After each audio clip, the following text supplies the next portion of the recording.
شربه في عوالم الشهادة والغيوب. فما أجل هذا المن الذي تكرم به المنان، وما أعظم هذا الفضل الذي برز من حضرة الإحسان سورة كاملة ظهرت في هيكل محمود، فتعترت بوجودها أكناف الوجود، وطرزت برد العوالم بطراد التكريم. اللهم صل وسلم أشرف الصلاة والتسليم على سيدنا ونبينا محمد الرؤوف الرحيم. اللهم صل وسلم وبارك عليه وعلى آله. اللهم صل وسلم وبارك عليه وعلى آله وصحبه. تجلى الحق في عالم قدسه الواسع تجليا قضى بانتشار فضله بالقريب والشاسع، وله الحمد الذي لا تنحصر أفراده بتعداد ولا يمل تكراره بكثرة ترداد، حيث أفرز من عالم الإمكان صورة هذا الإنسان ليتشرف بوجوده الثقلان وتنتشر أسراره في الأكوان. وما من سر اتصل به قلب منيب إلا من شوابه فضل الله على هذا الحبيب. يا لقلب سروره قد توالى بحبيب الأمل أنام نوالا، جل من شرف الوجود بنور ومر القون بهجة وجمالا، قد ترقى بالحسن على مقام وتنهى في مجده وتعالى، لاحظته العيون فيما اجتلته بشرا كاملا يزيه الضلالا، وهو من فوق علم ما قدرته لمن في شؤونه وكمالا. فسبحان الذي أبرز من حضرة الامتنان ما يعجز عن وصفه اللسان ويحار في تأكل معانيه الجنان. انتشر منه في عالم البطون والزهور ما ملأ الوجود حلقي النور، وتبارك الله من إله كريم بشرتنا آياته في ذكر الحكيم ببشارة لقد جاءكم رسول من أنفسكم عزيز عليه ما عنتم حريص عليكم بالمؤمنين رؤوف رحيم. ومن فاجأ هذه البشارة وتلقاها بقلب سليم وقد هدي إلى صراط مستقيم. اللهم صل وسلم أشرف الصلاة والتسليم على سيدنا ونبينا محمد الرؤوف الرحيم. اللهم صل وسلم وبارك عليه وعلى آله. اللهم صل وسلم وبارك عليه وعلى آله. وأشهد أن لا إله إلا الله وحده لا شريك له شهادة يعرف بها اللسان أما تضمنه الجنان من التصديق بها والإذعان، تثبت بها في صدور من الإيمان قواعده، وتلوه على أهل اليقين من سر ذلك الإذعان والتصديق شواهده. وأشهد أن سيدنا محمدًا عبد الصادق في قوله وفعله، والمبلغ عن الله ما أمره بتبليغه لخلقه من فرضه ونفله، عبد أرسله الله للعالمين بشيرا ونذيرا، فبلغ الرسالة وأدى الأمانة، وهدى الله به من الأمة بشرا كثيرا، فكان في ظلمة الجهل للمستبصرين سراجا وقمرا منيرا. فما أعظمها من منة تكرم الله بها على البشر، وما أوسعها من نعمة انتشر سرها في البحر والبر. اللهم صل وسلم بعجل الصلوات وأجمعها وأزكى التحية وأوسعها على هذا العبد الذي وفى بحق العبودية وبرز فيها في خلعة الكمال وقام بحق الربوبية في مواطن الخدمة لله وأقبل عليه غاية الإقبال صلاة يتصل بها روح المصلي عليه به فينبسط في قلبه نور سر تعلقه به وحبه ويكتب بها بعناية الله في حزبه وعلى آله وصحبه الذين ارتقوا صهوة المجد بقربه وتفيأوا ظلال الشرف الأصلي بوده وحبه ما أطر الأكوان بنشر ذكراهم نسيم اللهم صل وسلم أشرف الصلاة والتسليم على سيدنا ونبينا محمد الرؤوف الرحيم اللهم صل وسلم وبارك عليه وعلى آله اللهم صل وسلم وبارك عليه وعلى آله أما بعد فلما تعلقت إرادة الله في العلم القديم بظهور أسرار التخصيص للبشر الكريم بالتقديم والتكريم نفذت القدرة الباهرة بالنعمة الواسعة والمنة الغامرة فانفلقت بيضة التصوير في العالم المطلق الكبير عن جمال مشهود بالعين حاول لوصف الكمال المطلق والحسن التام والزين فتنقل ذلك الجمال الميمون في الأصلاب الكريمة والبطون فما من صلب ضمه إلا وتمت عليه من الله النعمة فهو القمر التام الذي يتنقل في بروجه ليتشرف به موطن استقراره وموضع خروجه وقد قضت الأقدار الأزلية بما قضت وأظهرت من سر هذا النور ما أظهرت وخصصت به من خصصت فكان مستقره في الأسراب الفاخرة والأرحام الشريفة الطاهرة حتى برز في عالم الشهادة بشرا لا كالبشر ونورا حير الأفكار ظهوره وبهر فتألقت همة الراكم لهذه الحروف بأن يركم في هذا القرطاس ما هو لديه من عجائب ذلك النور معروف وإن كانت الألسن لا تفي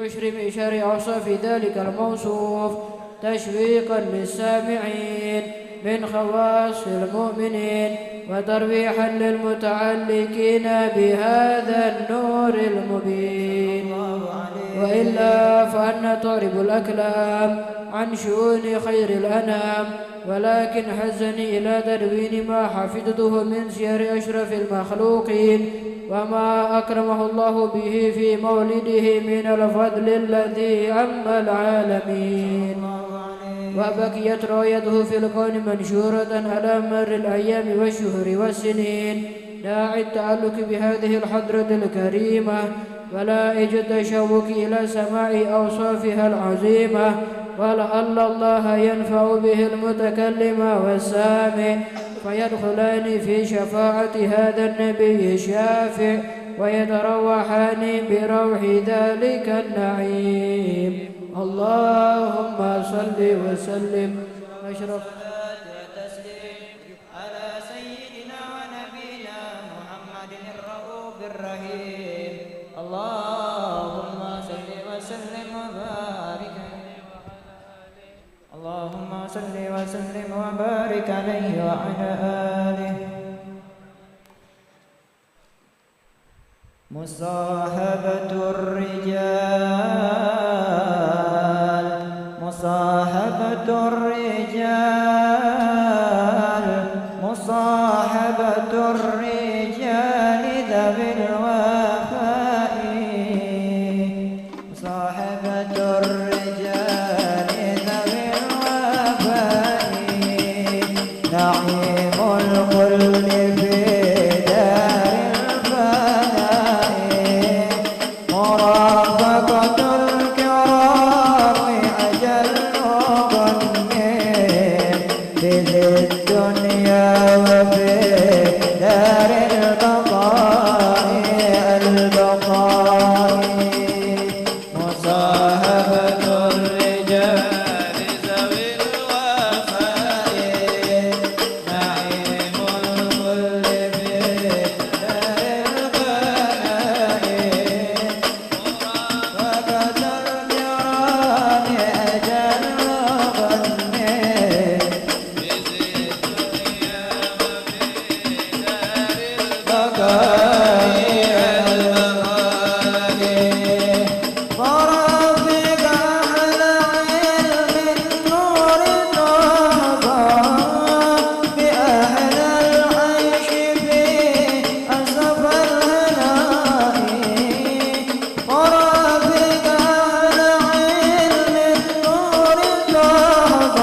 الأخيار في ملل الصفاء مع الأخيار في ملل الصفاء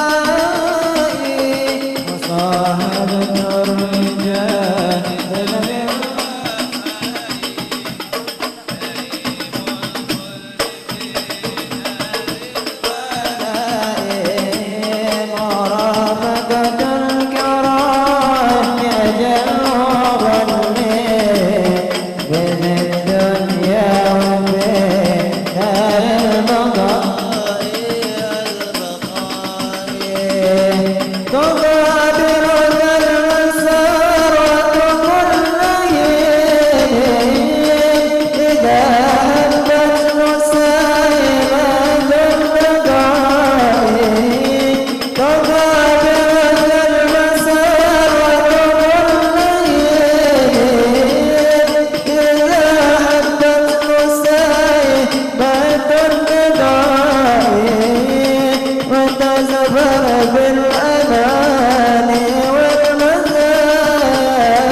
أجل غرضي في الدنيا وفي دار الوفاء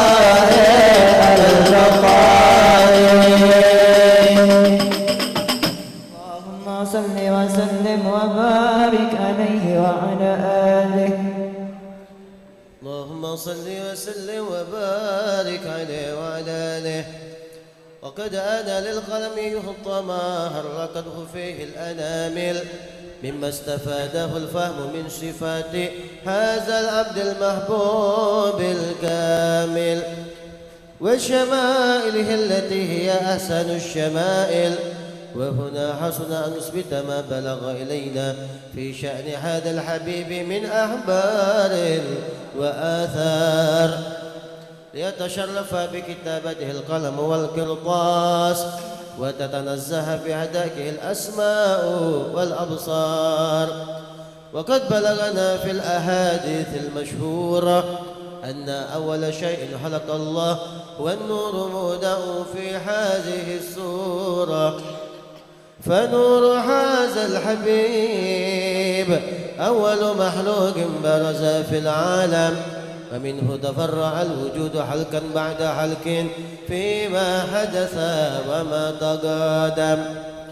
وقد أخرج عبد الرزاق بسناده عن جابر بن عبد الله الأنصاري رضي الله عنهما قال: قلت يا رسول الله بأبي وأمي أخبرني عن أول شيء خلق الله قبل الأشياء.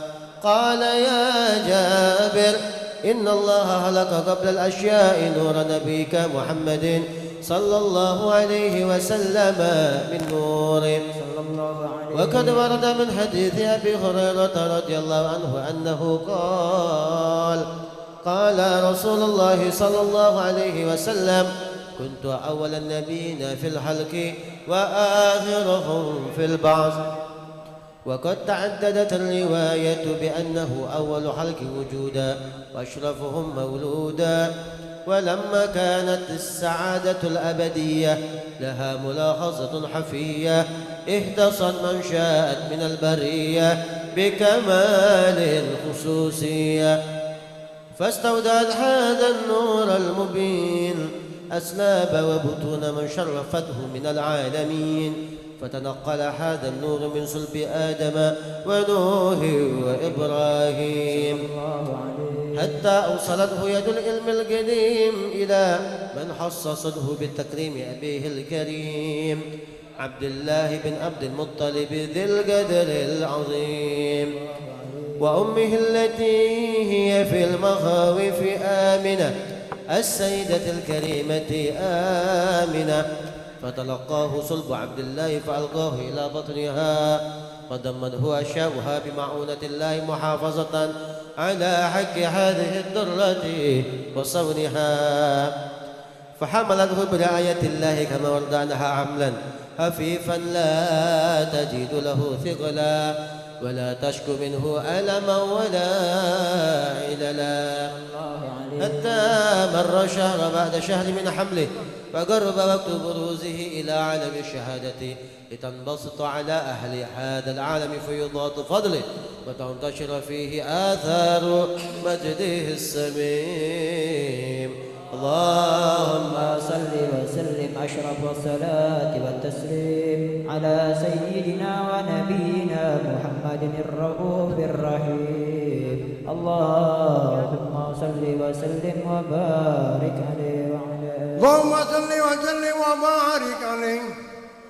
ومنذ على قلبه هذه الدرة المكنونة والجوهرة المذونة والكون كله يسبي ويمشي في سرور وابتهاج بقرب زور إدراك هذا السراج والغيول متسوقة إلى بروجي متسوقة إلى ارتقاد جواهر كنوزي وكل دابة لقريش نطقت بفصيح العبارة مولنة بكمال البشارة وما من حمل حملت في ذلك العام إلا عدل بحملها بغلام من بركات وسعادة هذا الإمام.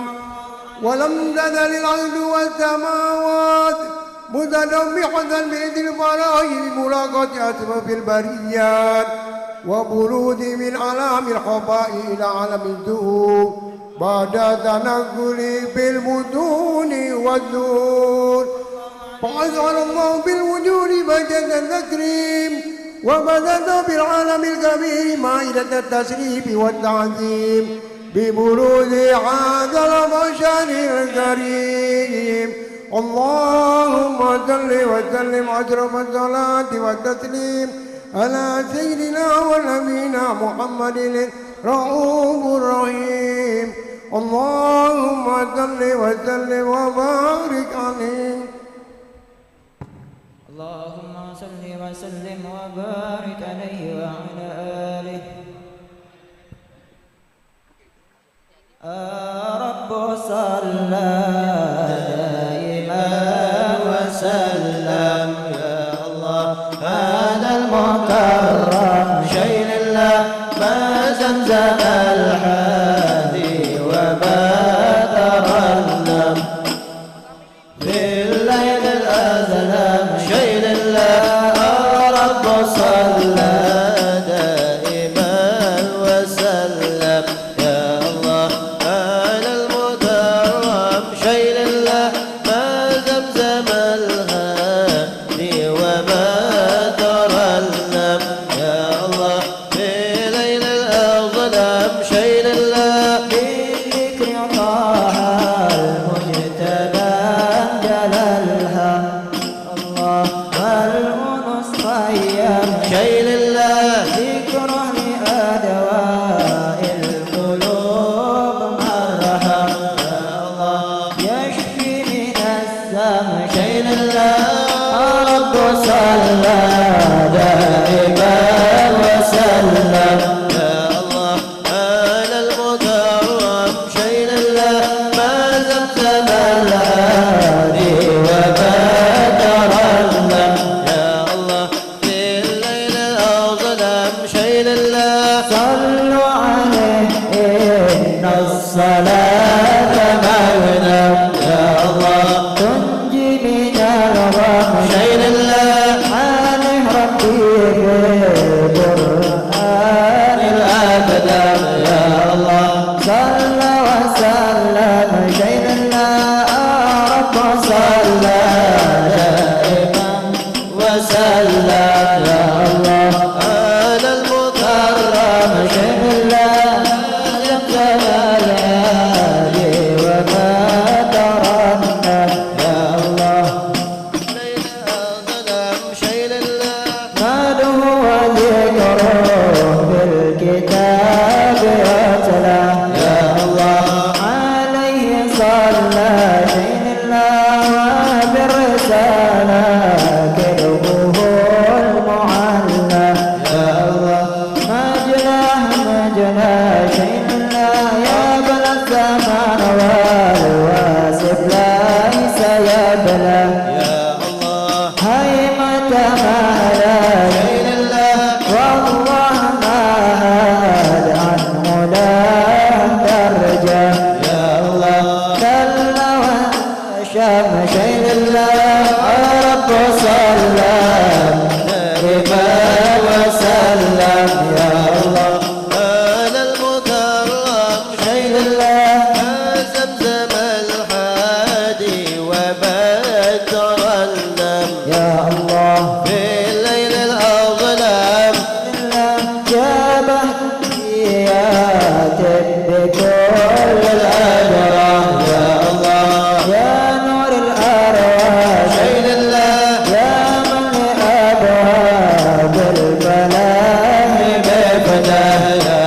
القبور الخضع والجود أوسع بين الأطاف على كل الورى منوع بالكون يا جماعة شيء الأباكي قد عاش فصيح وعجب والله أعلم شيء الله وصلى دائما وسلم يا الله على المكرم شيء الله ما تجهل وبات رنم يا الله بالليل أذن شيء الله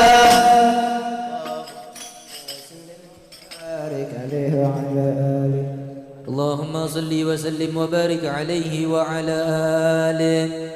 فحين قرب أوان ودع هذا الحبيب أعلنت السماوات والأرضون ومن فيهن بالترحيب، وأمطار الجود إلهي على أهل الوجود تثج، وألسنة الملائكة بالتبشير للعالمين تعد. سبحان الله والحمد لله إلا الله والله أكبر. سبحان الله والحمد لله ولا إله إلا الله والله أكبر. سبحان الله والحمد لله.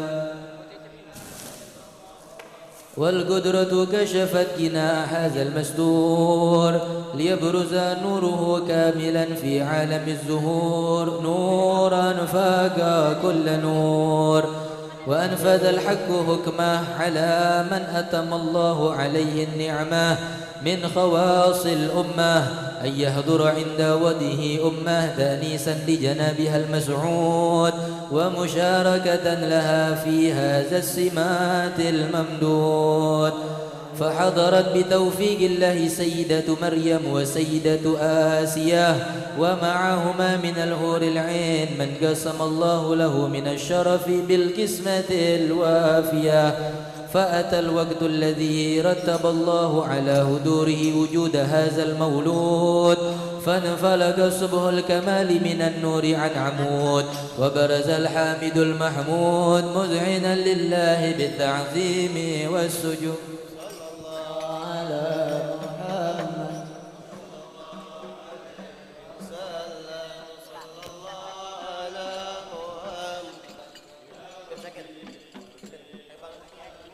يا رسول الله سلام عليك يا رفيع الشان والدرج يا رسول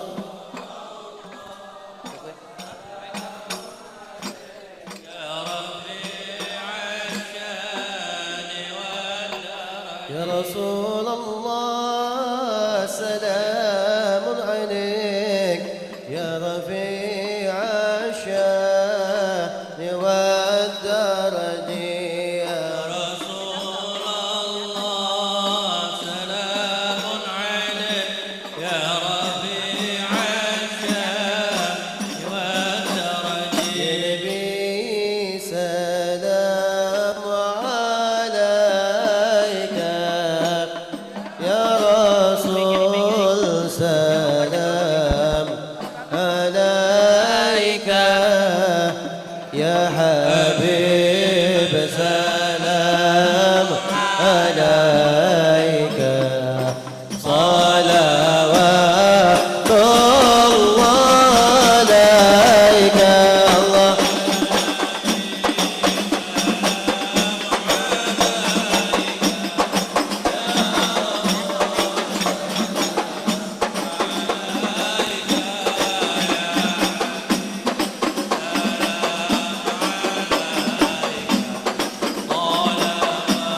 هزار اليوم لغرد واستضيء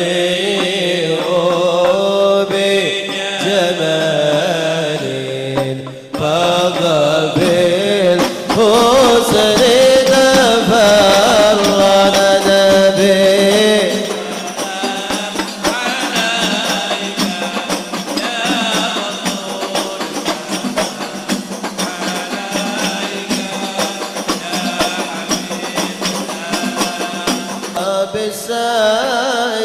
بالسادين مستمر ليس ينفد حيث أبينا أضاء الجمال وغضب محمد يا نبي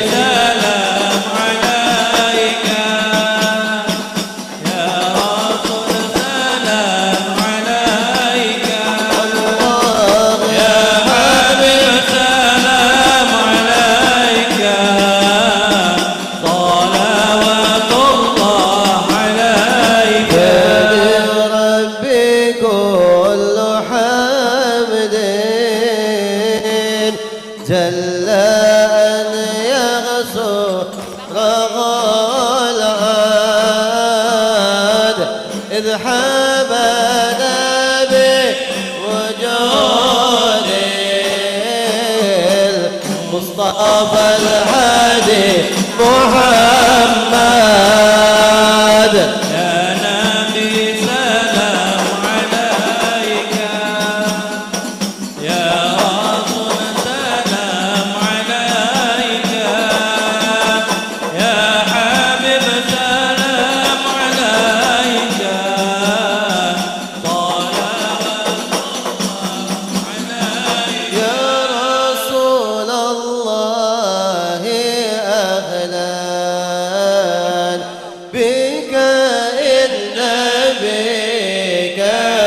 سعد الله وبجاده يا إلهي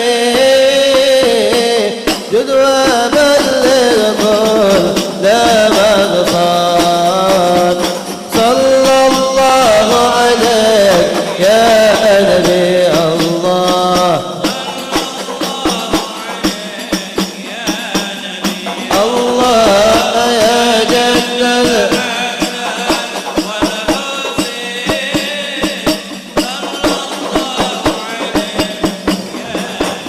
واهدنا نهج سبيله كي به نسعد ونرشد الله ربي بلغنا بجاهه بجوار غير رمضان صلى الله عليك يا نبي الله الله يا جد الحسن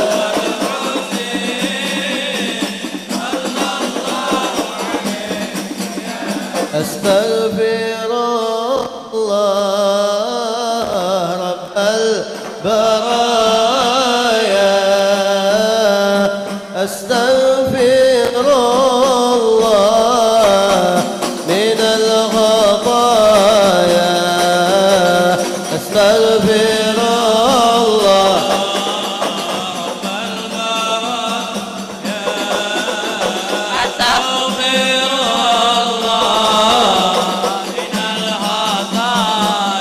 صلاة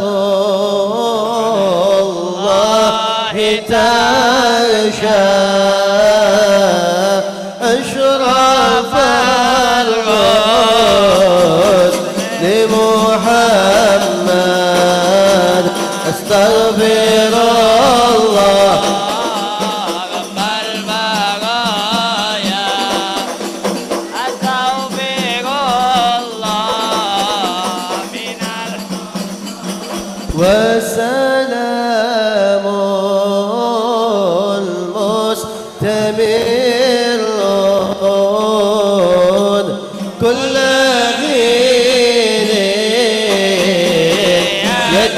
تجدد أستغفر الله رب البرايا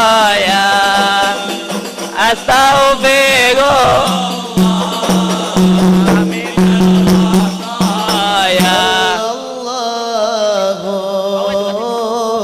على محمد اللهم صل وسلم عليه يا ربي صل عليه وسلم صلى الله على محمد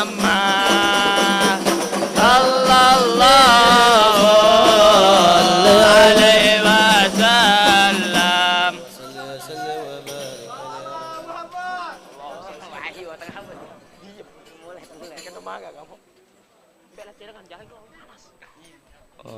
Assalamualaikum warahmatullahi wabarakatuh.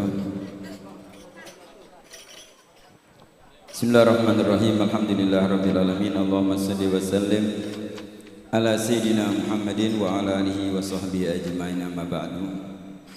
Bahkan qala Rasulullah sallallahu alaihi wasallam, innakum tud'auna yaumal qiyamah bi asma'ikum wa asma'i abaikum wa asinu asma'akum.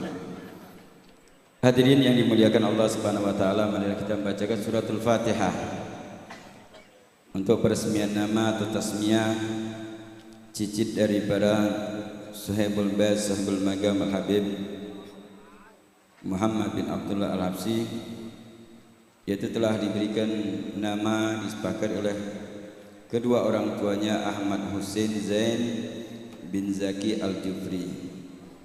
Anak berada di Lampung. Mudah-mudahan Allah Subhanahu wa taala berkahi, Allah Subhanahu wa taala panjangkan umur dalam taat kepada Allah Subhanahu wa taala, menjadi penerus dakwah Nabi Muhammad sallallahu alaihi wasallam sebagaimana kakeknya Al-Habib Muhammad bin Abdul Al-Habsyi. Mudah-mudahan Allah Subhanahu wa taala berikan ilmu yang bermanfaat, dengan ilmu beramal, dan Allah Subhanahu wa taala rezeki yang halal dan barokah, menjadi permata hati Nabi Muhammad sallallahu alaihi wasallam, berbakti kedua orang tuanya, dan Allah Subhanahu wa taala jadikan kemanfaatannya untuk umatnya Nabi Muhammad sallallahu alaihi wasallam.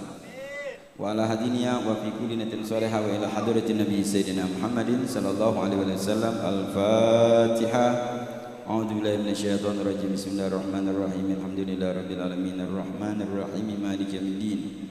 Iyyaka na'budu wa iyyaka nasta'in. Ihdinas siratal mustaqim. Siratal ladzina an'amta 'alaihim ghairil maghdubi 'alaihim waladdallin. Amin. Bismillahirrahmanirrahim. Alhamdulillahirabbil alamin. Allahumma shalli wa sallim ala sayidina Muhammadin wa ala alihi washabbihi ajmain.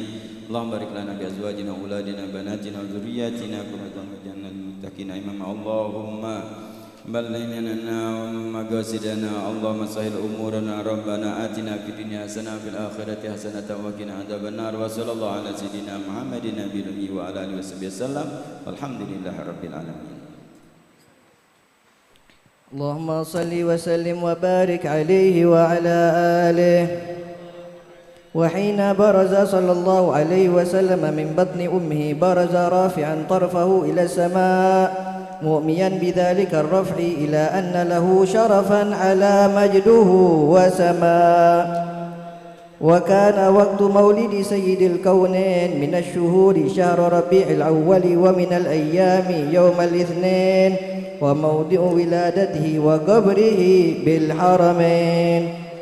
وقد ورد أنه صلى الله عليه وسلم ولد مختونا مكحولا مقطوع السرة تولد ذلك لشرفه عند الله أيدي القدرة.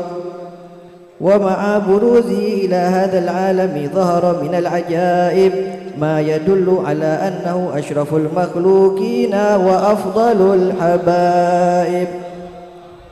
فقد ورد عن عبد الرحمن بن عوف أو عن أمه الشفاء رضي الله عنهما قالت لما ولدت آمنة رضي الله عنها رسول الله صلى الله عليه وسلم وقع على يدي فاستهل فسمعت قائلا يقول رحمك الله أو رحمك ربك. قالت الشفاء فأضاء له ما بين المشرق والمغرب حتى نظرت إلى بعض قصور الروم. قالت ثم ألبسته وأضجعته فلم أنشب أن غشيتني ظلمة ورعب وقشعررة عن يميني. فسمعت قائلا يقول أين ذهبت به؟ قال إلى المغرب، وأسفر ذلك عني، ثم عاودني الرعب والظلمة والقشعررة عن يساري، فسمعت قائلا يقول أين ذهبت به؟ قال إلى المشرق. قالت فلم يزل الحديث مني على بال حتى ابتعثه الله، فكنت من أول الناس إسلاما.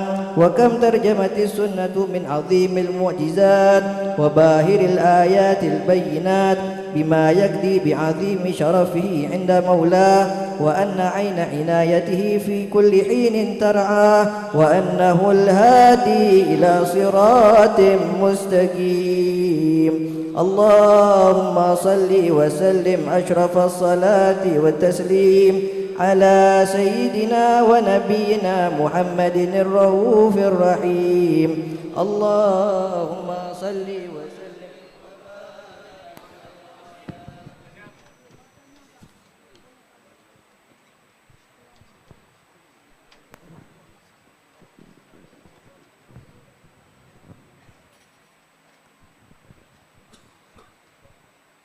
اللهم صل وسلم أشرف الصلاة والتسليم على سيدنا ونبينا محمد الرؤوف الرحيم. اللهم صل وسلم وبارك عليه وعلى آله. ولقد اتصف صلى الله عليه وسلم من محاسن الأخلاق بما تضيق عن كتابته بطون الأوراق. كان صلى الله عليه وسلم أحسن الناس خلقا وخلقا، وأولهم إلى مكارم الأخلاق سبقا، وأوسعهم بالمؤمنين حلما ورفقا بعنانه. وقد انبسط القلم في تدوين ما أفاده العلم من وقيم وحكاية ما أغم الله به هذا الأبد المقرب من التكريم والتعظيم والخلق العظيم. فحسن مني أن أمسك عنة الأقلام في هذا المقام وأقرأ السلام على سيد الأنعام.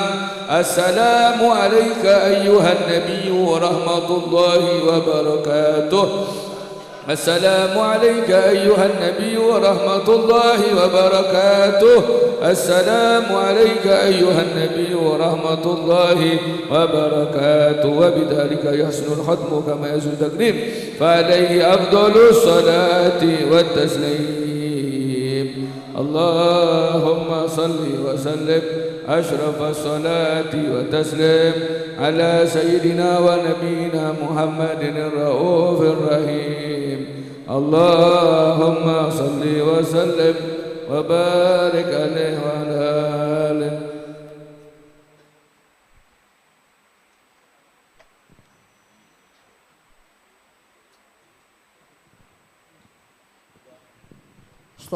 بسم الله الرحمن الرحيم. الحمد لله رب العالمين. اللهم صل على سيدنا محمد وعلى آل سيدنا محمد. ولما نظم الفكر من دار الحفص بمحمدية الكودا، توجهت إلى الله متوسلا بسيدي وحبيبي محمد صلى الله عليه وسلم أن يجعل سعيي مشكورا وفيدي به محمودا، ويكتب عملي بالأعمال مقبولة، وتوجهي بتوجهة الخاصلة والصلات الموصولة. اللهم يا من إليه تتوجه الأعمال فتعوض ظهرا، وعلى باب ذاته تعد الرحال فتشاها منه الفيوضات الغامرة. نتجه إليك بأشرف الوسائل لديك سيد المرسلين بك الصادق الأمين سيدنا محمد الذي أما رسالة العالمين، أن تصلي وتسمع تلك الذات الكاملة مستودعي أمانتك وحفيظ سرك وحامل راية دمك شاملة الأب الأكبر المعبول كمعصر بشرف الأبخر في كل موطن من مواطن الكفر ومظهر، قاسم ذلك بعبادك وساكك شارك لأهل ودادك سيد الكونين واشرف الثقلين على عبد المحبوب الخالص المحسوس منك بأجل الخصائص. اللهم صل وسلم عليه وعلى آله وأصحابه وعلى اقتراب من أحبابه. اللهم إنا نكرم إليك جاه النبي الكريم ونوصل إليك بشرف مقامه العظيم أن ترهدنا بركاتنا وسكناتنا بعين عنايتك وانتظرنا بجميع طولنا وتقبلنا بجميع آياتك وحسين وقايتك وأن تبلنا من شرف القرب إليك وإلى هذا الحبيب راية آمالنا وتقبل منا ما تركنا فيه من نياتنا وأعمالنا تجعلنا في هذا الحبيب من الحاضرين وفي درعك باتباعه من السالكين ولهاكك وهكي من المعدين وليهدك من الحافظين. اللهم إنا لنا أنفا برحمتك برحمتك يا الخاصة فلا ترمنا ودنون جميلة يا وسيلتنا إليك فلا تخيبنا.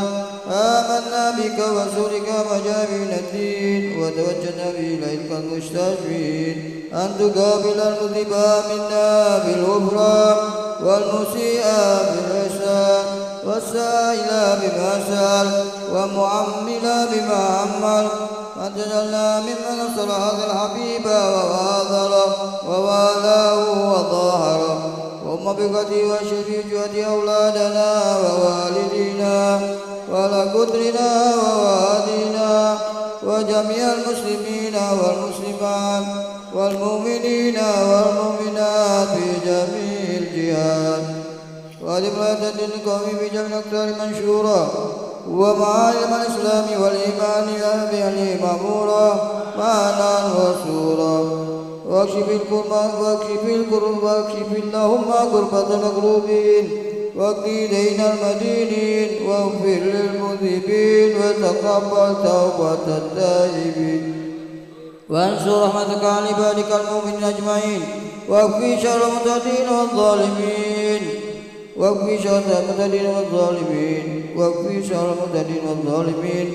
وابسط العدل بولاة حكي بنواهي والأقدار وأيدوا بتأييد من إليك ونصرنا على المعاندين من المنافقين والكفار واجعلنا يا ربي بإذن الحسين من جميع البلايا واجعلنا يا ربي بإذن الحسين من جميع البلايا واجعلنا يا ربي بإذن الحسين من جميع البلايا وبإذن المكين من الذنوب والخطايا وأدمنا بالعمل بطاعتك بصدق القائمين وإذا توفنا أبدا مسلمين مؤمنين واختم لنا منك بخير أجمعين وصل وسلم على هذا الحبيب المحبوب والسامع الروح والقلوب وعلى آله وصحبه ومن إليه منسوب ويقول الحمد لله رب العالمين سبحان ربك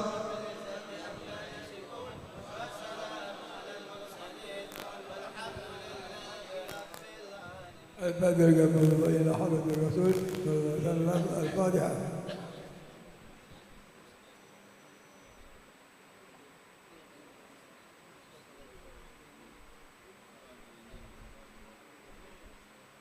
بسم الله الرحمن الرحيم الحمد لله رب العالمين اللهم صل وسلم وبارك وكرم على سيدنا محمد وعلى آل محمد كما تقبل منا إنك أنت السميع العليم وتب التواب الرحيم برحمتك يا أرحم الراحمين يا رب العالمين وصلى الله وسلم الحمد لله.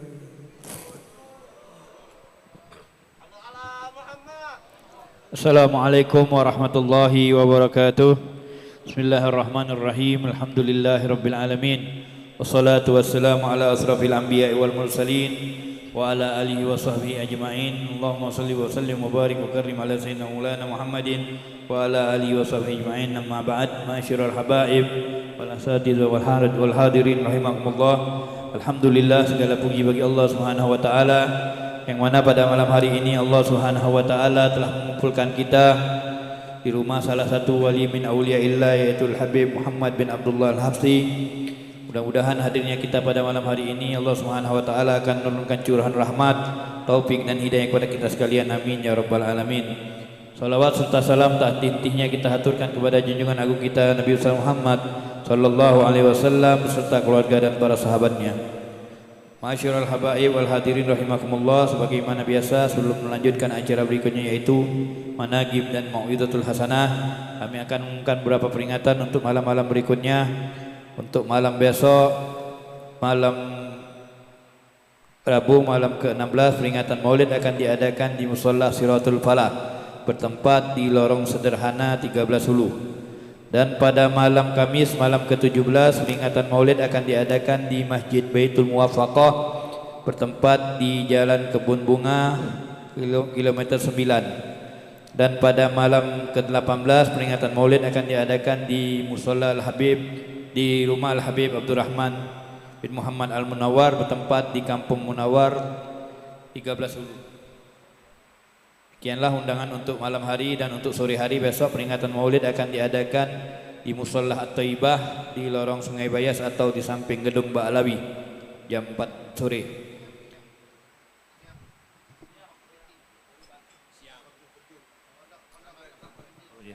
Untuk siang hari jam 10 besok di peringatan Maulid akan diadakan di Pondok Pesantren At-Tafahquq Fiddin atau yang diasuh oleh Habib Faris Al-Atos bertempat di Pasundan Kalidoni. Sekianlah undangan untuk malam hari ini.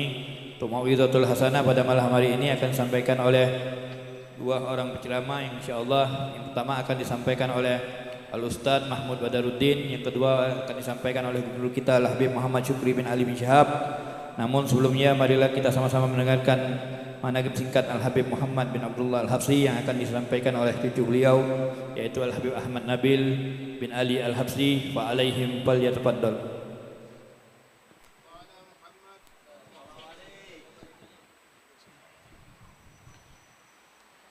Bismillahirrahmanirrahim.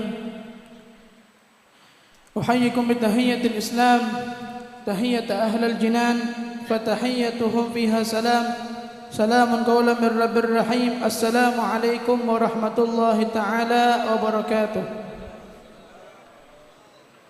الحمد لله رب العالمين به نستعين على أمور الدنيا والدين والصلاة والسلام على أشرف الأنبياء والمرسلين سيدنا محمد بن عبد الله وعلى آله وصحبه أجمعين أما بعد معاشر الحاضرين yang dimuliakan oleh Allah Subhanahu wa taala, puji beriring syukur atas kehadirat Allah Subhanahu wa taala yang mana atas limpahan rahmat, karunia serta anugerah dari Allah Subhanahu wa taala kita dapat menghadiri tempat yang insyaallah tidak diragukan lagi akan turun rahmatnya Allah, yang tidak diragukan lagi akan turun maghfirahnya Allah Subhanahu wa taala.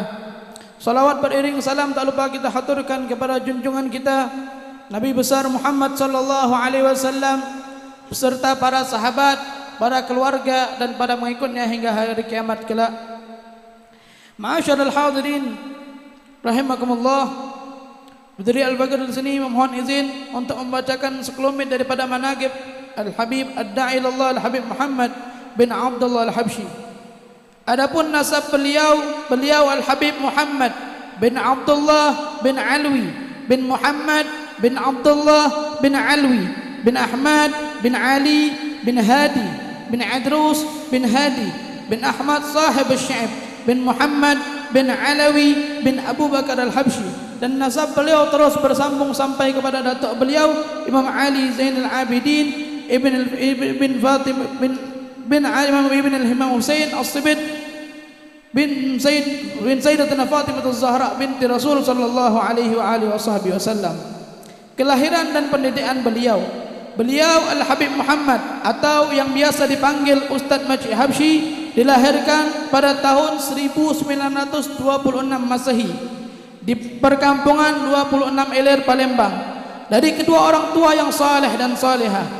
Adapun ayah beliau yaitu Al-Habib Abdullah bin Alawi Al-Habsyi wafat pada saat Habib Muhammad masih muda, dan ibunda beliau yaitu Al-Hubabah Fatimah binti Salim Al-Habsyi. Pada masa kecil beliau menuntut ilmu di Madrasah Wataniyah Palembang, dan pada tanggal 23 September 1940 Masehi beliau pun lulus dari sekolah tersebut.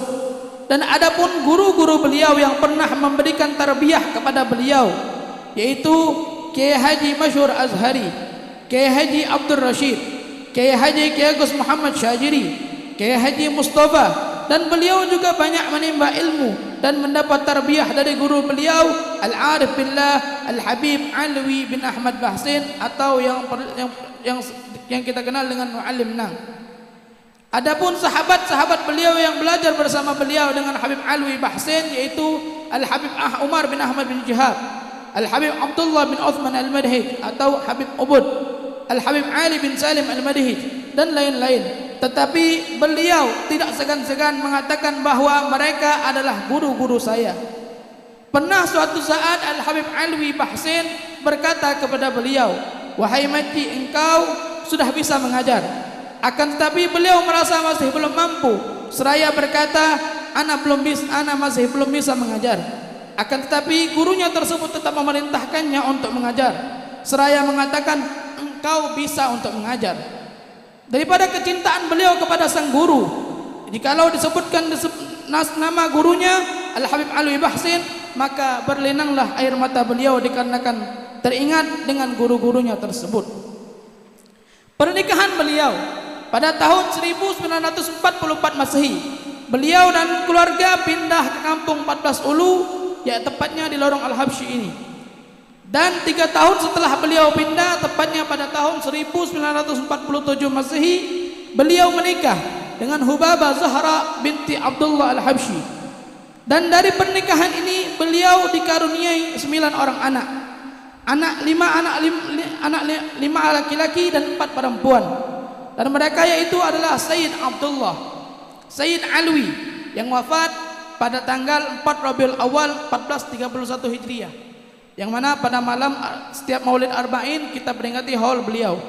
Syarifah Aisyah, Sayyid Umar, Al-Walid Sayyid Ali yang wafat pada tanggal 20 Zulhijjah 1443 Hijriah. Sayyid Fauzi wafat masih muda. Syarifah Radiyah, Syarifah Khadijah, Syarifah Maryam. Setelah Hubabah Zahra, istri beliau wafat, beliau menikah lagi dengan Hubabah Mahani binti Muhammad Al-Kaf. Dan dari pernikahan ini beliau tidak dikaruniai keturunan. Keseharian dan semangat beliau, dakwah beliau Al-Habib Muhammad merupakan seorang penjahit, dan dari sinilah beliau menafkahi keluarganya. Adapun di dalam kesehariannya beliau juga aktif di dalam mengajar dari musallah ke musallah, dari tempat ke tempat, dan terkadang dengan berjalan kaki. Akan tetapi beliau tetap semangat di dalam menyebarkan warisan Rasul sallallahu alaihi wasallam. Dan beliau juga seringkali diperintahkan oleh gurunya Al-Habib Alwi Bahsin untuk menggantikannya mengajar jikalau beliau memiliki uzur. Salah satu kegiatan kuliah subuh di masjid dan musalla yang berada di daerah 12, 13 dan 14 Ulu, yang dimulai pada pukul 6 pagi sampai 6.30 waktu Indonesia Barat, yang mana majlis tersebut masih tetap berjalan sampai saat ini, diteruskan oleh para murid-murid beliau.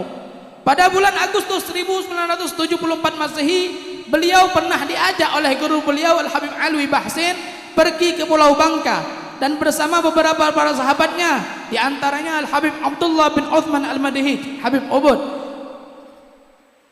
dan Al-Haj Syamsuddin. Sesampainya mereka di Kecamatan Muntok Bangka, rombongan menginap di rumah Sayyid Abdullah bin Saleh Al-Kaf, dan mereka pun dipinta untuk berceramah untuk mengisi di Masjid Jami' Muntok. Akhlak dan budi pekerti beliau, Ustaz Maji Habsyi terkenal dengan sifat dan akhlaknya yang mulia. Di antaranya beliau terkenal dengan sifat tawadhu'nya yang luar biasa, sampai-sampai dikatakan bahwasanya beliau merupakan orang yang banyak memandang ke bawah apabila berjalan. Pernah diceritakan bahwa ada serombongan pemuda yang datang ke rumah beliau untuk belajar ilmu fikih, yang mana pada saat itu membuka kitab Safinatun Najah. Maka beliau pun mengatakan kepada para pemuda tersebut, "Ana bukanlah orang yang pandai di dalam bidang ilmu ini, akan tetapi akan ana sampaikan apa yang ana bisa sampaikan." Dan terbukti setelah selesai belajar, para pemuda tersebut merasa puas dengan apa yang beliau jelaskan dan apa beliau sampaikan daripada materi-materi pembahasan ilmu fikih tersebut. Serta setiap hari, setiap dari para pemuda tersebut merasa bahwa mereka merupakan orang yang paling dekat dengan beliau, dikarenakan ini menunjukkan bahwa betapa besar perhatian beliau kepada murid-muridnya. Dan termasuk sifat beliau adalah sifat waraknya. Sampai-sampai jikalau beliau sedang menjahit pakaian dan ada potongan-potongan kecil dari dasar pakaian yang beliau jahit jatuh ke bawah rumah, beliau memerintahkan anaknya agar mengambil potongan-potongan itu untuk dikembalikan kepada pemiliknya. Dan apabila kita berkunjung ke rumahnya, beliau tidak akan memulai pembicaraan sebelum kita memulai terlebih dahulu. Inilah bukti betapa waraknya beliau. Sampai-sampai di dalam ucapan pun beliau takut salah dalam berucap. Pernah suatu hari beliau mengantarkan pakaian yang beliau bikin sendiri ke pemilik toko yang biasa beliau menitipkan pakaian untuk dijual. Akan tetapi pada waktu itu pemilik toko menolak pakaian yang beliau bawa tersebut dikarenakan pakaian-pakaian yang beliau sebelumnya masih ada, masih belum laku, dan beliau pun menangis dikarenakan takut, dan beliau pun menangis ketika ditanya, "Mengapa wahai Ustadz, mengapa engkau menangis dengan saya menolak pakaian ini?" Beliau mengatakan, "Engkau yang menolak pakaian ini, yang mana pakaian ini sudah saya buat dengan sebaik-baiknya, dengan saya jahit dengan sebaik-baiknya. Lantas bagaimana kalau seandainya amal saya ditolak oleh Allah Subhanahu wa taala? Dikarenakan saya yang masih kurang di dalam beramal, masih sangat kurang di dalam ilmu pengetahuan." Ma'asyiral hadirin rahimakumullah, kekuatan beliau setiap ada permulaan pasti ada akhirnya, dan telah masanya menghadap Sang Khalik untuk mempertanggungjawabkan amaliyahnya, maka tidak ada satupun yang dapat menghalanginya.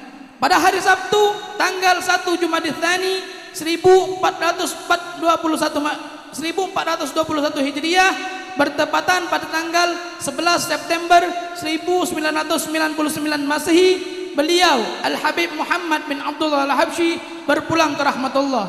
Kebanyakan orang tidak menyangka akan kewafatannya dikarenakan sehari sebelum beliau mengajar, tepatnya pada hari Kamis, beliau masih sempat mengajar di rumah Al-Habib Ahmad bin Hamid Al-Kaf. Begitu banyaknya orang yang bertakziah kepada keluarga beliau dan mengantarkannya ke tempat peristirahatan terakhirnya, dan beliau pun dimakamkan di pemakaman Telaga Swida, tepatnya di Gubah Al-Habsyi. Dan setiap orang yang beriman pastilah bersedih akan kewafatan orang yang alim, sebagaimana yang tercantum di dalam hadis Rasulullah sallallahu alaihi wasallam, "Man lam yahzan bi mautil alim fahuwa munafiq." Barang siapa yang tidak bersedih dengan kewafatan seorang yang alim, maka dia digolongkan dengan golongan orang yang munafik.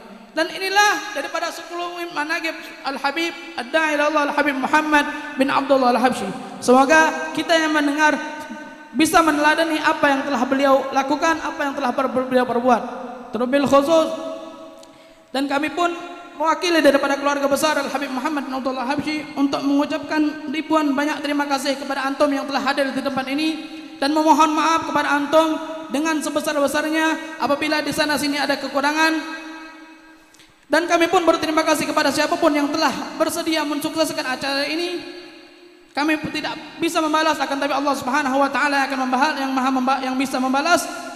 Hada ma naqulu lakum wal afu minkum. Wassalamualaikum warahmatullahi taala wabarakatuh.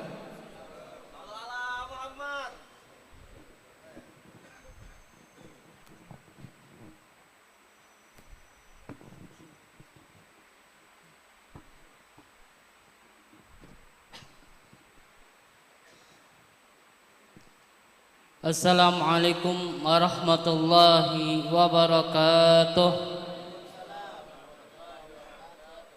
Alhamdulillah, alhamdulillahirabbil alamin, wa bihi nasta'in ala umuri dunya waddin, wassalatu wassalamu ala asyrafil anbiya'i wa mursalin wa ala alihi wa sahbihi ajma'in, amma ba'd.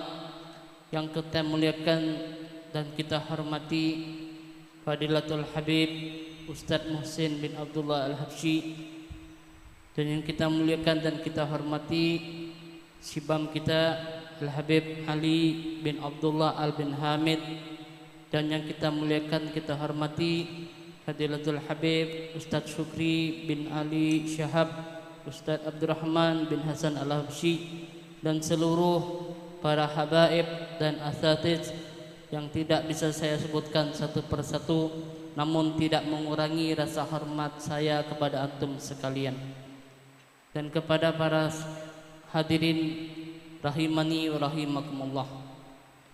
Alhamdulillah, summa alhamdulillah. Segala puji bagi Allah Subhanahu wa taala yang dengan kasih sayangnya, dengan rahmatnya, dengan taufik dan hidayahnya, sehingga kita pada malam hari ini berkumpul kembali di rumah Al-Habib Al-Barakah Al-Habib Muhammad bin Abdullah Al-Habsyi, yang kita yakini tempat ini adalah tempat turunnya curahan rahmat Allah Subhanahu wa taala, adalah tempat daripada turunnya maghfirahnya Allah Subhanahu wa taala. Dan semoga kita yang berkumpul di tempat yang mulia ini, Allah Subhanahu wa taala akan berikan kemuliaan kepada kita. Tidaklah kita keluar tempat yang mulia ini kecuali Allah Subhanahu wa taala memberikan pengampunannya kepada kita. Amin ya rabbal alamin. Salawat beserta salam tak henti-hentinya juga, marilah kita selalu mendamkan salawat kepada Rasulullah sallallahu alaihi wasallam, kepada para keluarganya, kepada para sahabatnya, dan kepada para pengikutnya hingga akhir zaman. Salawat adalah salah satu solusi atau salah satu jalan untuk kita dekat kepada Rasulullah sallallahu alaihi wasallam.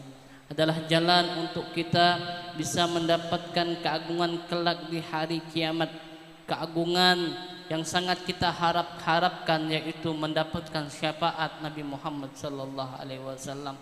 Dengan syafaat tersebut kita akan mendapatkan keagungan yang lain dari Allah Subhanahu wa taala, yaitu mendapatkan surganya Allah Subhanahu wa taala. Semoga dengan banyaknya salawat kita kepada Rasulullah sallallahu alaihi wasallam, tidaklah kita berkumpul di tempat yang mulia ini terkecuali dengan berkah salawat kita kepada Rasulullah. Allah Subhanahu wa taala akan muliakan kita bisa berkumpul kembali di surganya Allah Subhanahu wa taala. Amin ya rabbal alamin. Ma'asyiral hadirin rahimani wa rahimakumullah. Di dalam salah satu ucapan Al-Imam Jalaluddin Al-Suyuti, beliau mengatakan bahwasanya perbuatan seperti ini adalah perbuatan yang akan mengundang daripada kasih sayang Allah dan ridhonya. Beliau mengatakan, ma min baitin au masjidin au mahallatin quri'a fihi maulidin Nabi Muhammad sallallahu alaihi wasallam illa khufatil malaika ala dzalikal makan wa salatil malaika ala dzalikal makan wa amahu Allah taala birahmah wa ridwan. Tidaklah di suatu tempat atau masjid atau halaman membacakan maulid Nabi Muhammad sallallahu alaihi wasallam terkecuali para malaikat ikut berkumpul di tempat itu dan membacakan istighfar, salawat kepada Rasulullah sallallahu alaihi wasallam, dan tidaklah Allah Subhanahu wa taala meliputi tempat tersebut dengan kasih sayang dan ridhonya Allah Subhanahu wa taala. Inilah bentuk kemuliaan yang diberikan oleh Allah Subhanahu wa taala kepada kita selaku umatnya. Dan alhamdulillah tidak terasa sudah 15 hari kita di setiap malamnya diliputi oleh kasih sayang Allah dan ridhonya Allah Subhanahu wa taala. Alangkah nikmat kita menjadi umat Nabi Muhammad sallallahu alaihi wasallam. Dan ma'asyiral hadirin yang dirahmati Allah Subhanahu wa taala, mengingat daripada peringatan Maulid Nabi Muhammad sallallahu alaihi wasallam, maka di sini Al-Fakir akan memberikan atau mengajak motivasi diri Al-Fakir sendiri dan kepada hadirin sekalian. Marilah kita mengambil daripada momen Maulid Nabi Muhammad sallallahu alaihi wasallam, kita mengambil apa yang ada di dalam diri Rasulullah sallallahu alaihi wasallam.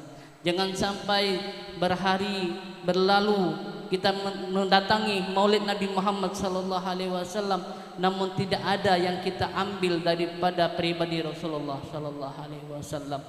Al-Fakir akan mencoba menjelaskan apa yang kita harus ambil dari dalam pribadi Rasulullah sallallahu alaihi wasallam. Rasulullah sallallahu alaihi wasallam adalah seorang Nabi yang sangat sayang terhadap umatnya. Bahkan dikatakan tatkala Rasulullah sallallahu alaihi wasallam akan diambil nyawanya oleh malaikat Israel, dan ketika beliau mengalami yang namanya sakaratul maut dan mengalami sakit, beliau mengatakan kepada malaikat Israel, "Wahai Israel, apakah ini rasa sakit yang akan diterima umatku nanti?" Maka apa kata malaikat Israel kepada Rasulullah? "Ya Rasulullah, ini adalah sedikit rasa sakit yang aku berikan kepada engkau karena engkau adalah orang yang dimuliakan Allah Subhanahu wa taala.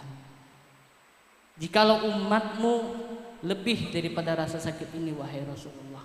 Maka Rasulullah sallallahu alaihi wasallam dengan kasih sayangnya kepada umatnya meminta kepada Israel, "Wahai Israel, berikan segala rasa sakit ketika sakaratul maut kepadaku, agar umatku tidak mengalami yang rasanya sakit sakaratul maut." Subhanallah. Ini bentuk rasa sakit, inilah bentuk rasa sayang Rasulullah sallallahu alaihi wasallam kepada kita. Maka jikalau kita mendengar orang yang sakaratul maut itu merasa sakit, itu adalah daripada sakit yang biasa, karena sakit yang kita alami sudah diambil oleh Rasulullah sallallahu alaihi wasallam. Apakah berarti sampai di situ? Tidak. Rasa sayang Rasulullah sallallahu alaihi wasallam tidak cuma berhenti tatkala beliau sakaratul maut. Ketika beliau dibangkitkan oleh malaikat Jibril, beliau bertanya kepada malaikat Jibril, "Wahai Jibril, kemana umatku?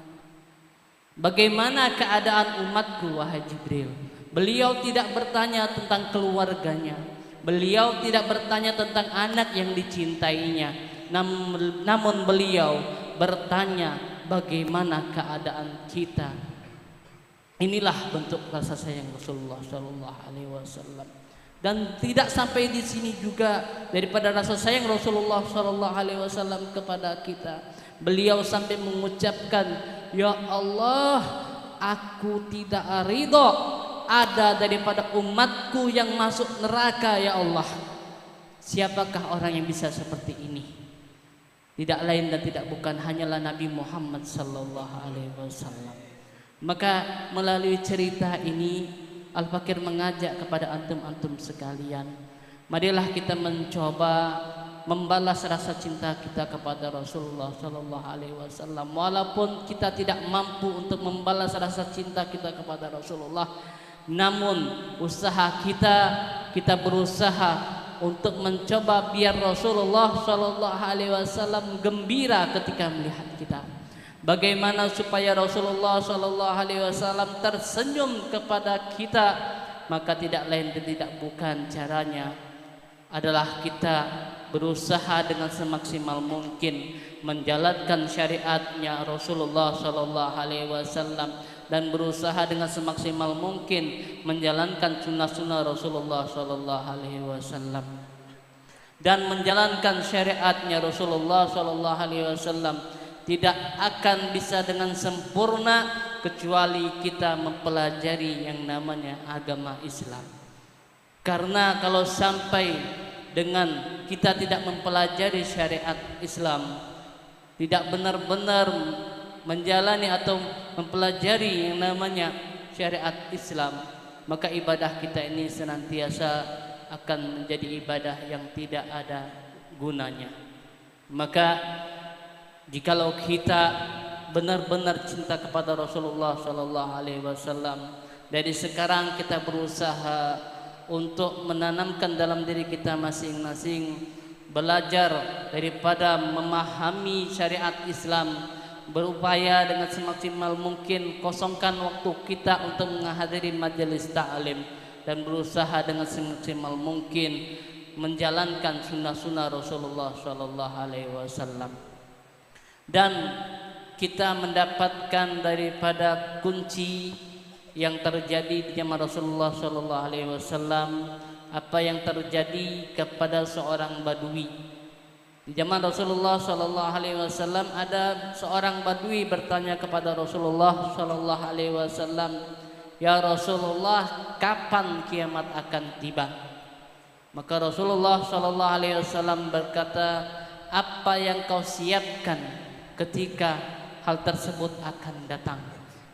Maka seorang badui itu berkata, "Yang aku siapkan cuma dua ya Rasulullah, yaitu cinta Allah dan cinta Rasulullah sallallahu alaihi wasallam."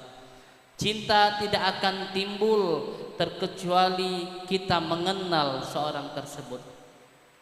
Dan kita kenal seorang tersebut haruslah mengenal juga sejarahnya.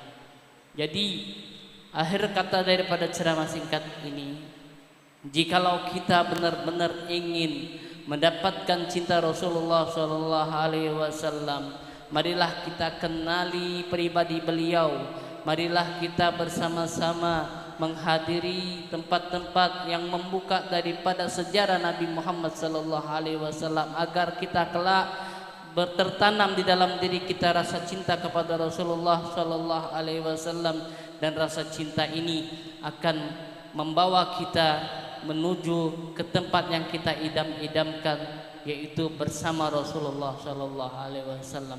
Karena Rasulullah sallallahu alaihi wasallam memberikan kabar gembira kepada seorang badui tersebut. Rasulullah berkata, "Anta ma'aman ahbabta." Engkau bersama dengan orang yang engkau cintai. Semoga dengan hadirnya kita di tempat yang mulia ini, kita menunjukkan bahwasanya kita ini cinta Rasulullah sallallahu alaihi wasallam. Kita berusaha menanamkan di dalam diri kita sama-sama cinta yang sangat besar kepada Rasulullah, dan insya Allah cinta ini akan membawa kita bisa bersama-sama Rasulullah sallallahu alaihi wasallam.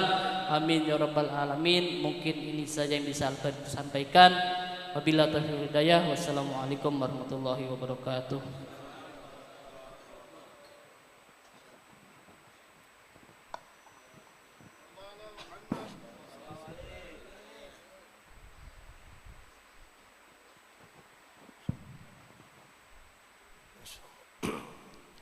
Bismillahirrahmanirrahim.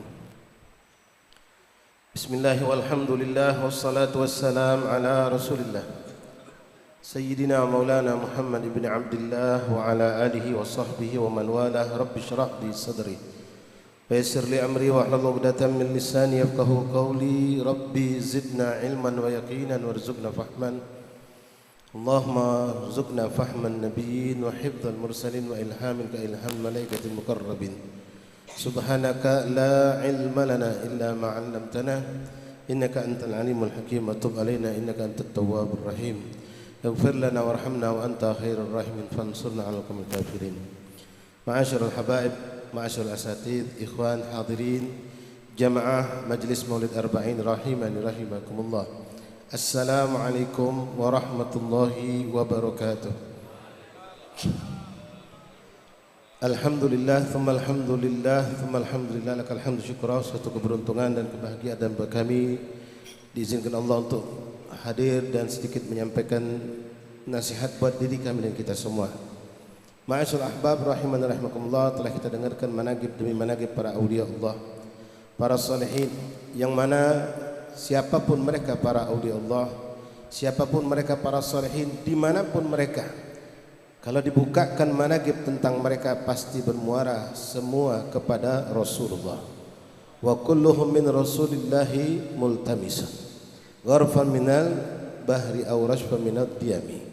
Semua aulia Allah, semua para salihin, apapun kemuliaan yang mereka miliki, keunggulan yang mereka dapatkan dari sifat, akhlak, kepandaian, ibadah, mujahadah, dan semua bersumber dari Rasulullah. Diumpamakan oleh Imam Bukhari, ba'dhum diumpamakan oleh beliau mengambil bagian dari Rasulullah, yang mana Rasul itu diumpamakan bagaikan lautan yang luas, mereka hanya sebagian mendapatkan satu centong dari lautan yang luas dari milik Rasulullah. Aurashfa minad diyami, atau seperti satu wajan yang besar, baskom katakanlah, yang penuh dengan air, dicelupkan air, lalu yang ada di tangan percikan angin, yang di tangan itulah yang mereka dapatkan dari Rasulullah. Bahkan tidak berlebih-lebih dan tidak muluk-muluk. Sebagian mereka mengatakan bukan hanya mereka para aulia, bukan mereka hanya para salihin, bahkan anbiya wal mursalin pun mereka semua mendapatkan bagian dari Rasulullah. Ikhwani rahimani rahimakumullah, tak terasa 2 minggu sudah lewat.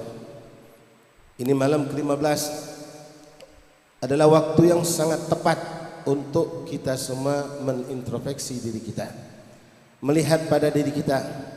Karena waktu jangankan 14 hari ikhwani, ini malam ke-15 2 minggu.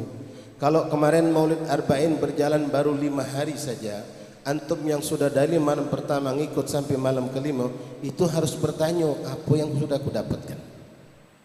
Apa yang sudah aku dapatkan, terutama masalah bertambahkah syauq, rindu, keinginan kita untuk berjumpa dengan Rasulullah? Bertambahkah rasa mahabbah kita dengan Rasulullah? Bertambahkah makrifat kita dengan Rasulullah? Karena tiap malam wallah ikhwan, antum dibacakan maulid Nabi, maulid yang dikarang oleh Habibana Ali bin Muhammad Al-Husain Al-Habsyi. Paham tak paham, kalau kita hadir dengan niat yang baik, dengan adab yang baik, pasti diberikan Allah kepahaman pada diri kita tanpa kita sadari. Ditambah lagi fadl minallah, begitu banyak asatidz memperjelas tentang bagaimana akhlak Rasulullah, bagaimana budi pekerti Rasulullah, bagaimana perjuangan Rasulullah, bagaimana cintanya Rasulullah kepada kita umat ini. Bahkan beliau berharap semua orang itu masuk Islam. Kita masih ingat di saat seorang gulam Yahudi, pemuda Yahudi, gulam anak muda tanggung, berkhidmah di rumah Rasulullah. Dia hidup bersama Nabi. Dia melihat bagaimana budi pekerti Rasulullah ini, anak muda sebetulnya pengen masuk Islam, tapi abahnya Yahudi. Dan Allah, Rasul pun tidak pernah memaksa siapapun untuk masuk Islam. Hidayah di tangan Allah. Nabi selalu berdoa. Sampai akhirnya ikhwani rahimani rahimakumullah, ini gulam yang selalu berkhidmah kepada Rasulullah, asabahu marid, sakit. Yang mana sakit itu cukup berat. Sampai akhirnya ini anak dalam kondisi sakaratul maut.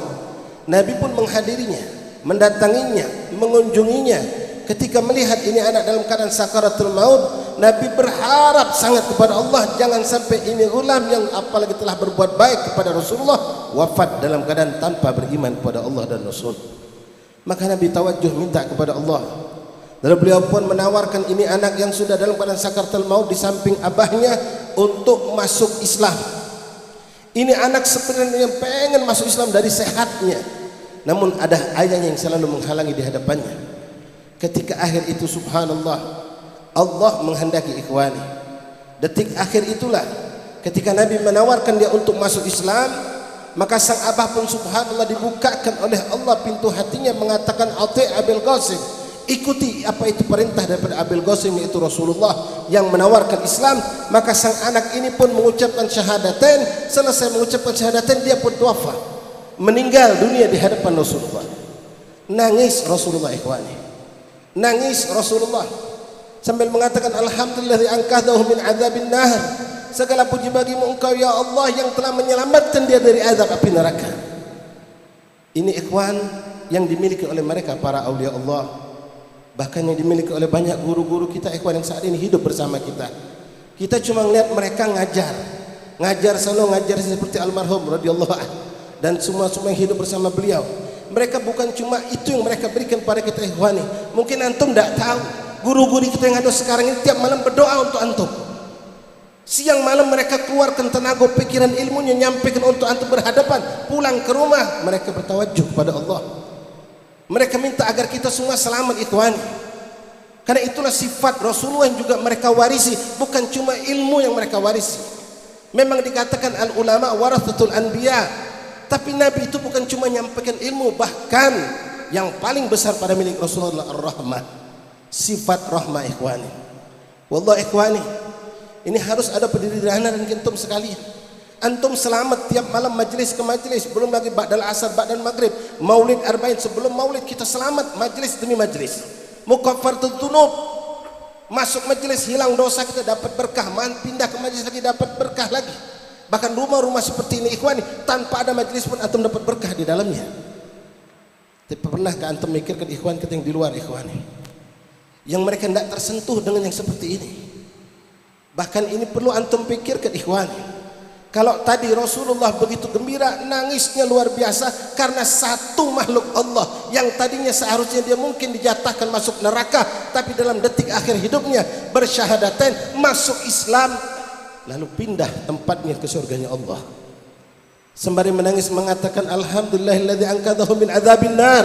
Segala puji bagimu ya Allah yang telah menyelamatkan ini anak dari azab api neraka. Ikhwan, sekarang kita cerita kenyataan. Harus ada pada diri kita. Hasil daripada duduk di majlis maulid itu rahmah bertambah, ikhwan. Antum pulang tiap malam mikir ke besok pergi lagi. Pernah tak antum lihat anak-anak yang selain antum itu yang tak pernah tersentuh maulid? Tak pernah mereka mengenal sunnah Rasulullah. Tak pernah mereka sholat berjamaah, bahkan tidak sholat, tapi mereka umat Rasulullah. Kejadian seminggu lewat, ikhwani, di Malang, di stadion. Itu jangan antum cuma anggap itu berita. Wallah, itu berita besar buat Rasulullah. Karena yang mati su'ul khotimah kebanyakan mereka umat Rasulullah. 130 orang hampir. Dari sebelum maghrib mereka sudah duduk di studio. Mereka tidak sholat maghrib. Mereka dalam keadaan belum sholat isya. Ajal datang pada mereka dalam keadaan seperti yang kita saksikan. Wallah, mereka umat Rasulullah, ikhwani. Teman kita itu, kalau kita masuk surga, dia masuk surga, bareng kita di hadapan Rasulullah. Tapi kenyataan itu yang mereka dapatkan. Jumlah mereka yang hadir di stadion itu ribuan manusia. Bandingkan kita sepelet, ikhwan, kecil. Dan yang terjadi itulah yang terjadi. Apa antum kira Rasulullah tidak tahu tentang hal itu?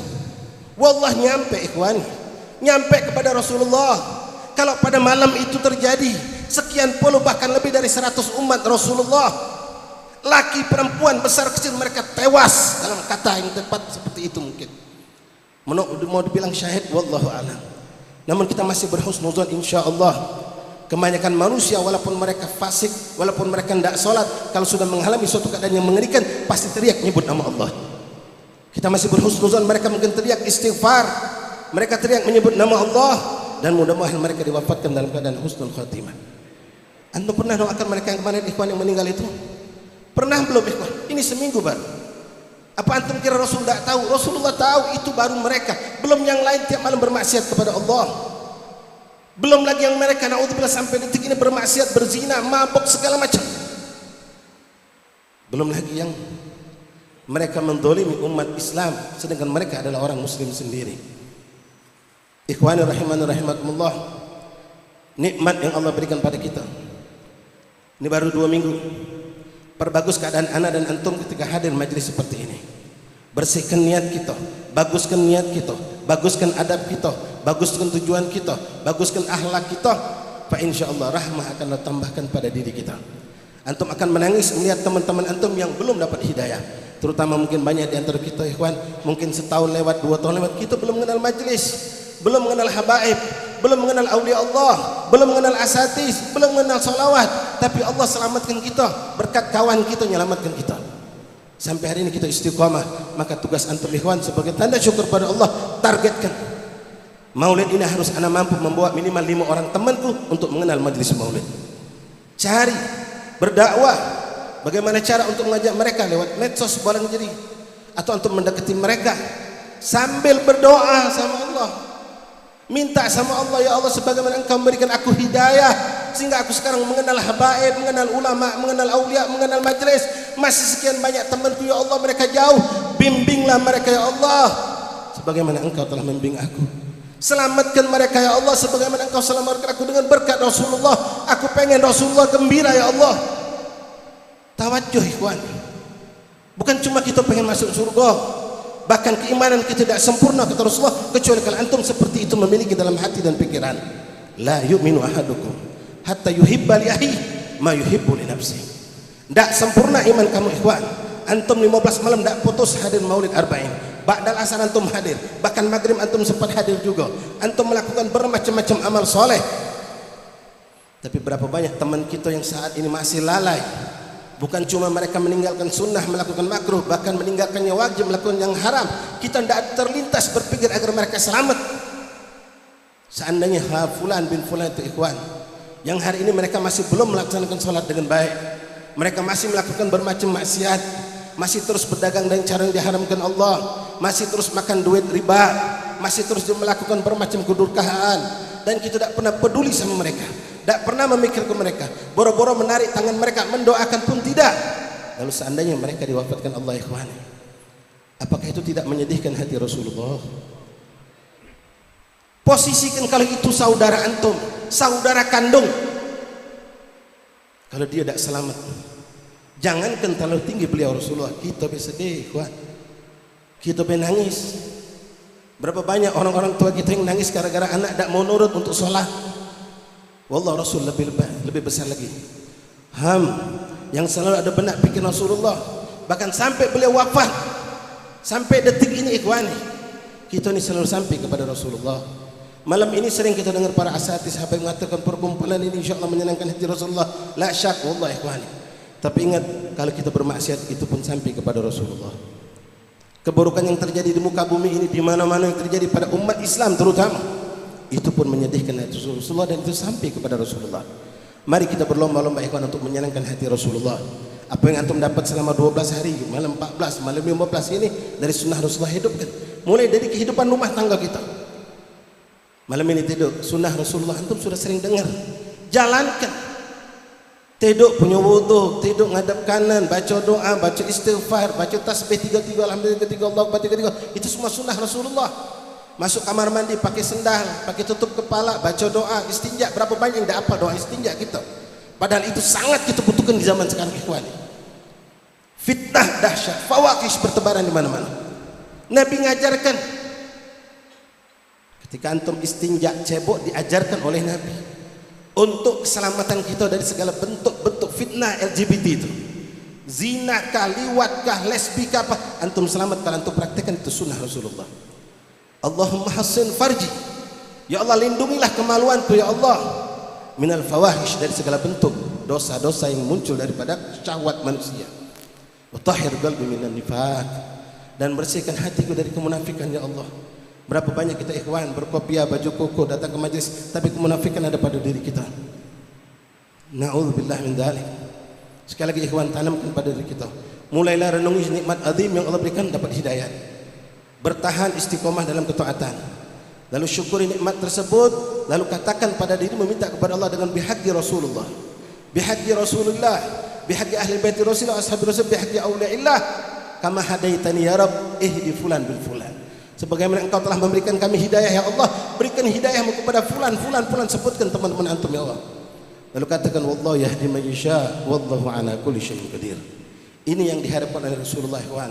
Menjalankan sunnah Rasul itu bisa mendekatkan diri kepada Allah. Memperbanyak salawat mendekatkan diri kita kepada Rasulullah. Mendengar cerita-cerita tentang Rasulullah mendekatkan diri kita kepada Rasulullah. Tapi jangan lupa, ini yang penting juga, memperhatikan umat Rasulullah. Dengan apa antum mampu? Asatidz, ulama, para habib dengan dakwahnya, dengan ngajarnya. Antum dengan apa? Sampaikan apa yang antum dapat dari majelis-majelis kepada kawan-kawan kita. Grup alumni SMA, alumni SMP. Sampaikan kalimat-kalimat yang datang dari hadis Rasulullah tentang birrul walidain, tentang sedekah, tentang salat, tentang apa. Lalu berdoa yang penting ikhwan, dan paling gampang. Berdoa terutama di waktu-waktu mustajab seperti perkumpulan seperti ini, pada salat 5 waktu. Mari kita senangkan hati Rasulullah. Hidupkan sunnah berjamaah ikhwani. Ada yang nanya di majelis, Habib, mak mano kalau kita pergi maulid sampai berdaluan, baliknya kita subuh dak ke masjid gara-gara kedaluan? Jangan nyalakan majelis. Salah ke diri kau. Majelis arba'in, majelis apapun yang dibikin malam tabligh akbar sampai jam 11 bubar, tidak maksud kamu harus duduk sampai selesai. Kalau kamu memang tahu, balik dulu subuh lewat. Tapi kalau kamu sanggup, itu tidak menjadi mudarat. Bahkan keluar dari majelis, antum akan lebih semangat besok subuh. Itu kalau kita memang datang dengan niat baik, dengan adab yang baik. Keluar dari majelis, besok antum biasa bangunnya subuh itu biasa bangun seperempat jam sebelum adzan, boleh jadi besok antum setengah jam sebelum adzan sudah bangun duluan. Dan jadikan ini himmah. Waktu fajar, waktu sahur, waktu mustajab doa, aku akan berdoa. Bukan hanya untuk diri tapi untuk saudaraku umat Rasulullah. Aku pengen menyenangkan hati Rasulullah. Kalau Rasul pernah sampai menangis gembira karena selamatnya seorang kafir yang di akhir hayatnya masuk Islam, tentu kalau umat ini dapat ampunan dosa, diselamatkan Allah, dapat hidayah, itu sangat menggembirakan hati Rasulullah sallallahu alaihi wasallam. Mudah-mudahan ikhwan rahimakumullah, berkat para awliya Allah, berkat para salihin, berkat baginda Rasulullah, berkat maulid Nabi Muhammad SAW kita adakan siang, malam, pagi, sore. Man nukhayyib insya-Allah. Kita tidak keluar dalam sia-sia. Kita bakal dapatkan kebanyakan kebaikan-kebaikan itu insya-Allah. Dan sekali lagi, yuk yang kita dapat bagikan kepada orang yang ada di sekitar kita. Jaga diri antum yang sudah dibersihkan Allah. Duduk di majlis, jangan keluar dari sini kita bersentuhan kembali dengan maksiat kepada Allah Subhanahu wa taala. Jaga ini nikmat, ini berkah sampai ke rumah. Antum masuk rumah, insya-Allah keberkahan ini nyampe kepada keluarga antum yang ada di rumah. Dan sekali lagi ikhwan, doakan para asatidz kita, para habaib kita, para guru-guru kita, para syibab kita, karena berkat mereka lah kita ini diberikan Allah semangat untuk jalan lurus istiqamah di jalan Allah Subhanahu wa taala. Mungkin ini saja yang bisa kami sampaikan, mudah-mudahan bermanfaat untuk kita semua. Hadainallahu ila aqwamit. Assalamualaikum warahmatullahi wabarakatuh.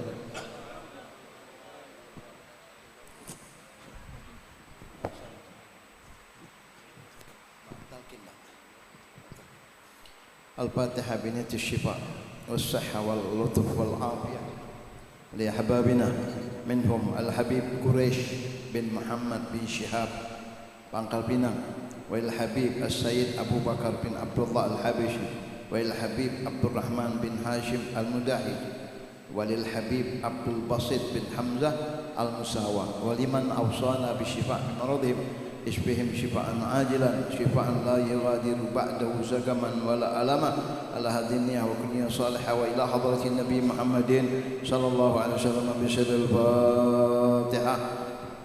أعوذ بالله من الشيطان الرجيم. بسم الله الرحمن الرحيم. الحمد لله رب العالمين الرحمن الرحيم مالك يوم الدين إياك نعبد وإياك نستعين اهدنا الصراط المستقيم صراط الذين أنعمت عليهم غير المغضوب عليهم ولا الضالين. بسم الله الرحمن الرحيم. بسم الله والحمد لله ولا اله الا الله واستغفر الله وصلى الله على رسول الله.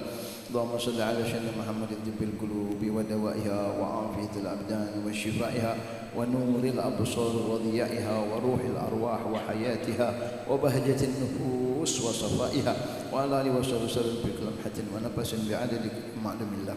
وصلى الله على سيدنا محمد وعلى اله وصحبه وسلم. الحمد لله رب العالمين.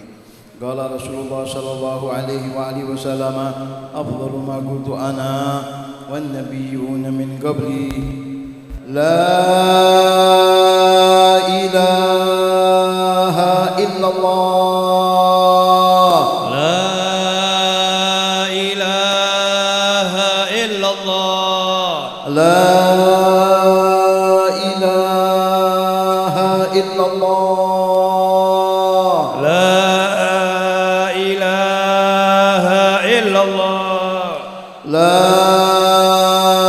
إله إلا الله لا إله إلا الله محمد رسول الله محمد رسول الله صلى الله عليه وآله وسلم وشرف وكرم ومجد وعظم ورضي الله تعالى عن أهل بيته الطيبين الطاهرين وأصحابه الأكرمين وأزواجه الطاهرات أمهات المؤمنين وعلينا معهم وفيهم برحمتك يا أرحم الراحمين. اللهم اجعل جمعنا هذا جمعا مرحوما وتفرقنا من بعده تفرقا معصوما ولا تجعلنا ومن معنا وحوالينا شقيا مطرودا ومحروما. اللهم اجعلنا ممن يستمعون القول فيتبعون أحسنه. وصلى الله على سيدنا محمد وعلى آله وصحبه وسلم. الحمد لله رب العالمين. Kami ulangi untuk peringatan Maulid pada malam besok bertempat di Musholla Siratul Falah di lorong sederhana 13 Hulu.